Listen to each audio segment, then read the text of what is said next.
नमस्कार, मैं हूं आलोक जोशी और आप देख रहे हैं बिज़ अड्डा। और बिज़ अड्डा में बात शुरू करूं इससे पहले मैं आपको एक बात बता देता हूं। ये बाज़ार का पुराना नियम है, दस्तूर है कि जैसे स्कूलों में होता था कि अगर रिज़ल्ट अच्छा आ गया तो मास्टर साहब कहते थे भाई मुझे तो पहले ही पता था लड़का ऐसा है। रिज़ल्ट ख़राब आ जाए तो कहे साहब मैं साल भर से कह रहा था इसका कुछ नहीं हो सकता है। तो बाज़ार का भी हाल कुछ ऐसा है। जिन दिनों बाज़ार चढ़ रहा होता है उन दिनों आपको एक से एक भविष्यवाणी करने वाले मिलते हैं जो बताते हैं कि इसके बाद तो साहब बस ये मंजिल नहीं आसमां और भी हैं, पता नहीं कहाँ कहाँ जाएगा बाज़ार। इतना ऊपर जा सकता है कि आप सोच नहीं सकते हैं। दी mother of all bull runs आपने सुना होगा। अभी हाल के दिनों में, ये बहुत पुरानी बात नहीं कर रहे हैं हम, जो बाज़ार में कोरोना के समय भयानक गिरावट आई थी, उसके बाद जो तेज़ी आई, जिस तेज़ी पे कई बार सवाल उठाए गए, उसके बीच में तमाम विश्लेषक, तमाम एनालिस्ट ये कह रहे थे कि India is seeing the mother of all bull runs. तो ये mother of all bull runs अगर चल रहा था और उसमें बाज़ार 5-7 दिन गिर रहा है तो उसके बाद कितनी फिक्र होनी चाहिए। दुनिया भर से मंदी की बातें आ रही हैं, सच है, लेकिन बाज़ार में होता यह है कि जब बाज़ार गिरता है तो उसके बाद गिरने के कारण बताने वाले बहुत सारे लोग आ जाते हैं, और जब चढ़ चुका होता है या चढ़ रहा होता है तो तेज़ी के कारण बताने वाले बहुत सारे लोग आ जाते हैं। बाज़ार में ऐसे लोग ढूंढना बड़ा मुश्किल है जो आपको ये बता पाएँ कि ये जो बाज़ार चढ़ रहा है ये कब गिरेगा या ये जो बाज़ार गिर रहा है ये कब चढ़ेगा। एक और रिपोर्ट आई है, बड़ी रिपोर्ट है, दुनिया की बड़ी दिग्गज ब्रोकरेज है CLSA, इसकी वजह से उसका नाम, और आज बाज़ार में इसकी बड़ी चर्चा हो रही है। और उन्होंने बड़ी ख़तरनाक बात, अभी तक ये बात अमेरिका के बारे में, यूरोप के बारे में, दुनिया के बारे में सुनाई पड़ रही थी, आज भारत के बारे में कह दिया है उसने।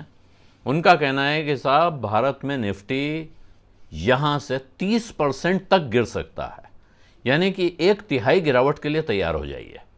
यानी आपके पास अगर आपके 10 लाख रुपए लगे हुए हैं, अब आप इसको इस मुद्रा में सोचिए कि मेरा 10 लाख रुपया बाज़ार में लगा हुआ है तो मुझे अब उसमें से 3 लाख रुपए गंवाने के लिए तैयार होना चाहिए। मेरा ख्याल है, और ये बाज़ार के पुराने नियम कायदे पढ़िए अगर, जो ख़ास तौर पे जो वेव थ्योरी या टेक्निकल चार्टिस्ट होते हैं या फंडामेंटल वाले भी, वो सब आपको बताते हैं कि बाज़ार में जब कभी बाज़ार में हाई बनता है और करेक्शन आ रहा हो, बड़ा करेक्शन आ रहा हो, तो उस हाई से 50% तक की गिरावट हो सकती है, यानी बाज़ार आधा हो सकता है। इसके लिए आपको हमेशा तैयार होना चाहिए, और लगभग आधे के बाद अगर फिर तेज़ी शुरू होती है तो वो तेज़ी दूर तक जाती है। तो 30% की गिरावट की वजह क्या बता रहा है CLSA? उनका कहना है कि एक जो डीकपलिंग की थ्योरी है वो डीकपल्ड है, कि भारत का बाज़ार अलग है, दुनिया अलग है, ये बात ठीक नहीं है।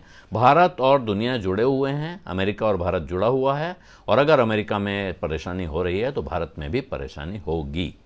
और उसकी एक उसका इंडिकेटर उनका कहना है कि साहब जो भारत में 10 साल का बॉन्ड है सरकारी, और अमेरिका में जो 10 साल का US G-SEC है, इन दोनों की यील्ड्स में जो डिफरेंस होता है, जो काफ़ी डिफरेंस होता था भारत और वहाँ, आपको पता ही है, वहाँ ब्याज करीब करीब नहीं होता था, भारत में अच्छा भला होता था।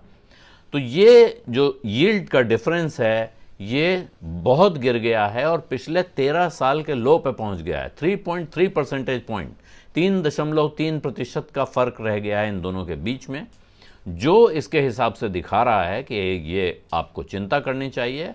और ये डीकपलिंग आप इसे कह सकते हैं, लेकिन ये डीकपलिंग किसी दूसरी तरफ से प्ले आउट हो रही है। ये CLSA की रिपोर्ट में कहा गया है। तो इनका कहना है कि साहब ये बहुत सस्टेनेबल नहीं है, और ये भी दिखा रहा है कि इस वक्त बाज़ार में सेफ्टी का मार्जिन बहुत कम रह गया है। बहुत सीधा अगर आप इंडिकेशन हिसाब लगाएं, हिसाब जोड़ें, सिर्फ बॉन्ड यील्ड की गणित जोड़कर, तो यहाँ से 30% की गिरावट देखने को मिल सकती है। ये बिल्कुल स्पष्ट रूप से CLSA कह रहा है इसी गणित के आधार पे। इसके साथ जो दूसरी चीज़ उनको कहना है कि जब आप ये यील्ड का डिफरेंस देख लेते हैं कि, और ये जो यील्ड का डिफरेंस है ख़ास तौर पे इसलिए कि अमेरिका में जो बॉन्ड का यील्ड है वो करीब 1.5% बढ़ा है पिछले 2 महीनों में, और तो ये 4% के करीब पहुंच गया है, और वहाँ 14 साल के नई ऊंचाई पर है वो बॉन्ड का इंटरेस्ट। इस वजह से, और भारत में अगर ये स्थिति है, यहाँ बढ़ा बहुत कम है, सिर्फ चवन्नी भर बढ़ा है, लेकिन क्योंकि ये जहां था वहां से बढ़ के जहां पहुंचा है। इसमें भारत इकलौता बाजार है अमेरिका के अलावा पूरी दुनिया में जहां इस वक्त जो इक्विटी के वैल्यूएशन हैं, यानी शेयरों के मार्केट के वैल्यूएशन हैं, वो अपने अपने देश के बॉन्ड के मुकाबले उनमें वैल्यूएशन में गैप बढ़ा है, वहाँ फ़र्क दिखाई पड़ रहा है। तो ये जो दिख रहा है यहाँ कि निफ्टी में जो कमाई की यील्ड दिख रही है, यानी निफ्टी के शेयर अगर आप खरीदते हैं, जिस भाव पे आज आप खरीदते हैं और जो उनमें कमाई हो रही है, यानी जो अर्निंग्स है उन कंपनियों की, शेयर के ऊपर नीचे होने से कमाई नहीं, वो कंपनियां जो कमा रही हैं और जिस भाव पे आप खरीद रहे हैं, इसमें जो यील्ड होती है वो यूँ देखी जाती है कि अगर आपने 1000 रुपये का शेयर खरीदा और वो आपको 20 रुपये डिविडेंड देने वाला है, तो इसको आप 0.2% की अर्निंग मान के चलेंगे, इसको यील्ड मानेंगे। तो इस गणित से देखते हैं तो ये जो यील्ड है ये ऐसी जगह दिख रही है जहां से आगे शेयर बाजार में गिरावट के आसार बढ़ते हैं।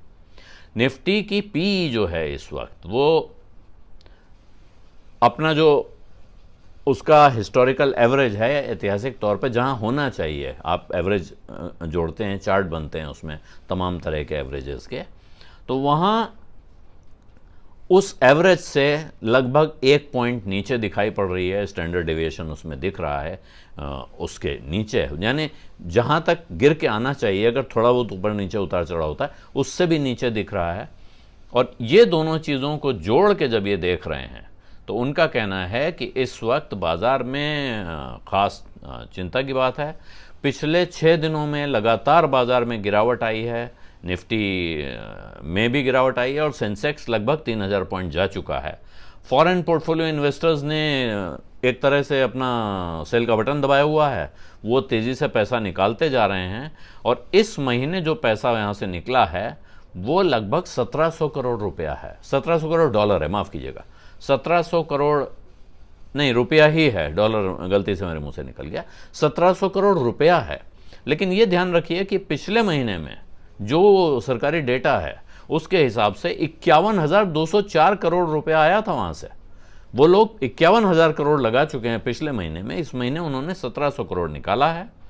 और रुपए और डॉलर का रिश्ता हम लोग कई बार बात कर चुके हैं, वो ज़रूर परेशान कर रहा है कि अगर डॉलर इतना मजबूत रहता है, रुपया कमज़ोर हो रहा है, तो उसकी वजह से एक प्रेशर बनता है कि यहाँ से इन्वेस्टमेंट निकलेगा, जाएगा। तो ये एक तरह से वो वाली चेतावनी आ गई है जिससे सुन के जो मंदड़िए हैं, मंदी के खिलाड़ियों बड़े खुश होंगे कि भाई बाज़ार गिरेगा, बाज़ार गिरेगा, बाज़ार गिरेगा। बहुत सारे लोग चिंतित होंगे, लेकिन मैं ये बात फिर कहूँगा जो बात मैंने शुरू में कही थी, गिरते बाज़ार में गिरने के कारण बताने वाले और चढ़ते बाज़ार में चढ़ने के कारण बताने वाले बहुत सारे लोग आते हैं।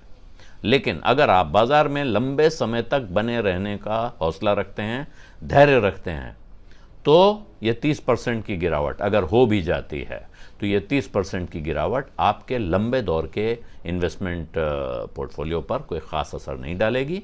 ख़ास तौर पे अगर आप बहुत बड़ा पैसा नहीं लगाते हैं, आप एसआईपी कर रहे हैं महीने महीने की, तो गलती से भी इस वक्त एसआईपी बंद मत कीजिएगा। एसआईपी बंद करने का ये समय बिल्कुल नहीं होता है कि बाज़ार गिर रहा है, डर के मारे एसआईपी बंद कर दी या निकाल लिया।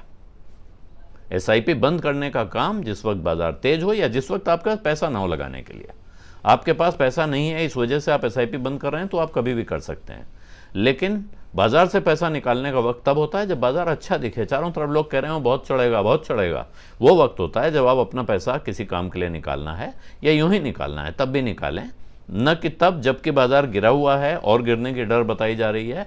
तो इसलिए अगर आप लंबे समय का निवेश करते हैं, अगर आप म्यूचुअल फंड में पैसा लगा रहे हैं, अगर आप एसआईपी में सिस्टमेटिक तरीके से, अनुशासित तरीके से पैसा लगा रहे हैं, तो मुझे नहीं लगता है कि इन रिपोर्ट्स की तरफ आपको ध्यान देने की कोई आवश्यकता है। बिज़ अड्डा में आज इतना ही, अब इजाज़त दीजिए। धन्यवाद, नमस्कार।